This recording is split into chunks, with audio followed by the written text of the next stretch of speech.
রাজনীতিতে যুক্ত না হলে ডাক্তার তাসনিম জারা হয়তো এখন যুক্তরাজ্যে আয়েশি জীবন কাটাতেন। অথচ সেই তাসনিম জারা এখন রোদে পড়ে বৃষ্টিতে ভিজে যাচ্ছেন সাধারণ মানুষের কাছে। মনোযোগ দিয়ে শুনছেন দেশের মানুষ কেমন রাজনীতি চাচ্ছে। বিদেশি সুন্দর জীবন, নিশ্চিত ভবিষ্যৎ ত্যাগ করে তাসনিম জারা বেছে নিয়েছেন বাংলাদেশের অনিশ্চিত রাজনৈতিক ভবিষ্যৎ। উদ্দেশ্য একটাই, ঘুণে ধরা চিরাচরিত রাজনীতির পরবর্তীতে দেশের মানুষের জন্য একটা জনবান্ধব রাজনীতির পথ খুলে দেয়া। জাতীয় নাগরিক পার্টির অল্প যে কজন নেতার নাম এখনই সারা বাংলাদেশের মানুষের মুখে মুখে, তাদের মধ্যে শুরুর কাতারেই আছেন ডাক্তার তাসনিম জারা। এনসিপির এই সিনিয়র যুগ্ম সদস্য সচিবকে অনেকেই দেখছেন ঢাকা ১৭ আসনের পরবর্তী এমপি হিসেবে।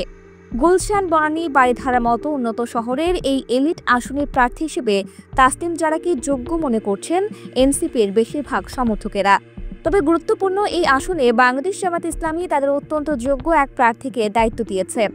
ঢাকা ১৭ আসনে দাঁড়িপাল্লার দায়িত্ব পেয়েছেন ডাক্তার এস.এম. খালিদুজ্জামান।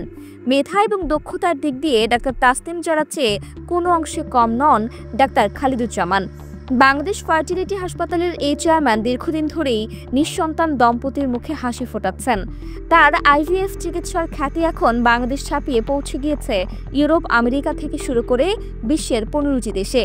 প্রার্থী হিসেবে খালিদুজ্জামানের বড় শক্তি হলো তিনি ঢাকা ১৭ আসনের উচ্চবিত্ত এবং নিম্নবিত্ত দুক্ষেত্রেই সমানভাবে পরিচিত। ঢাকা ১৭ এলিট ক্লাসের আসন হিসেবে পরিচিত হলেও এর বড় একটা অংশ জুড়ে আছে বস্তিবাসী। আর সেই সব মানুষদের কাছেও দারুণ জনপ্রিয় ডাক্তার খালিদুজ্জামান। বস্তিতে কোনো অগ্নিকাণ্ডের ঘটনা হোক কিংবা কোনো সমস্যা, ডাক্তার খালিদুজ্জামান যথাসম্ভব চেষ্টা করেন বস্তিবাসীর সাহায্য করতে। এদিকে ঢাকা ১৭ আসনে বিএনপিও তাদের কোনো হেভিওয়েট প্রার্থীকে মনোনয়ন দেওয়ার পরিকল্পনা করছে।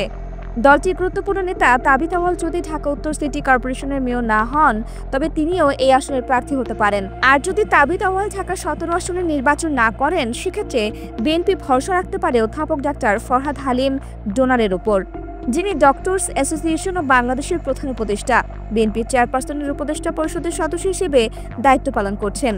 অর্থাৎ ঢাকা ১৭ আসনে বিএনপি, জামাত, এনসিপি সবাই ডাক্তারদের প্রার্থী বানাচ্ছেন। ৩ ডাক্তারের এই লড়াইয়ে শেষ পর্যন্ত কার গলায় জয়ের মালা ওঠে, সে ব্যাপারেও সারা দেশের মানুষ বেশ কৌতূহলী।